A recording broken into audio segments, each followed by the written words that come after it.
د هرات ولایت د پښتون زرغون ولسوالۍ د زمان آباد په سیمه کې د هرات غور لویې لارې څخه شاوخوا 10 کیلومتره کار بشپړ او ژر به یې د پخولو چارې پیل سي.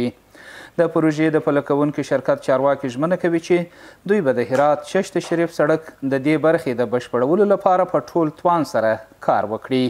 او ټینګار کوي چې د شاوخوا 10 کیلومتره بنسټیز کار تقریبا بشپړ شوی دی او په راتلونکو ورځو کې به د قیر کولو پروسه پیل سي. ما انشالله به یاری خدا برای مردم شریف خصوصا ولایت غور که بسیار رنج بردم ما این قول برای از این امیدیم که این پروژه انشالله تا 2 ماه دیگه انشالله اسفالت ازی که تا 1 ماه شروع میشه تا 2 ماه دیگه الا 3 ماه ما می 10 کیلومتر اول اسفالت کنیم. با پهلو ازی به 20 کیلومتر دیگه هم کار شروع این پروژه از نظر اجمی 60% کار از این پروژه پیش رفته و در ضمن ازی بسیار یک گروپ انجینری که ریاست از اینا انجینر صاحب با دارن که روز آمدم این کار ما 100% عوض شده دیگه. انشالله که فعلا روند کاری از اینا فعلا خوب پیش میره و اون معیارایی که لازم بوده به سرک مثلا ولایای منظمه که مطابق به قرارداد شرکت بوده فعلا کار جریان داره و شرکت هم در این قسمت کیفیت کار پروژه هیچ وقت کوتاهی نکرده و انشالله فعلا روند کاری از خوب پیش میره. دوی دا راز ټینګار کوي چې د کار په دوام سره د یو شمېر ځایي اوسیدونکو لپاره د کار فرصتونه هم برابر شوي دي.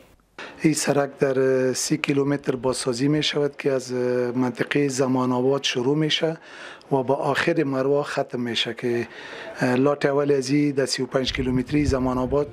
ختم میشه و استارت از ما میشه شروع از ما میشه الا تا به آخر مروا. این سرک در بدل معدن بر ما داده شدن که هزینه ازی تخمینی و مطابق امو کیوبیک میتر می باشه که ما هر چقدر کار کردیم مطابق از اون هزینه برای ما پرداخته میشن. له بلې خوا اسلامي امارت تل د هیواد په لویدیځ کې د سترو بنسټیزو پروژو د پر وخت پلي کېدو لپاره د خپل بشپړې ژمنتیا خبره کړې ده. امارت اسلامی افغانستان و اداره محلی ولایت هرات همیشه وقت تلاش کرده تا کار پروژه های بزرگ زیربنایی در ولایت هرات جریان پیدا بکنه که لله الحمد امروز با حمایت قاطع اداره محلی ولایت هرات کار پروژه های زیربنایی اقتصادی و انکشافی در هرات به سرعت جریان دارد. د یادونې وړ ده چې د دې پروژې په بشپړېدو سره به د غور ولایت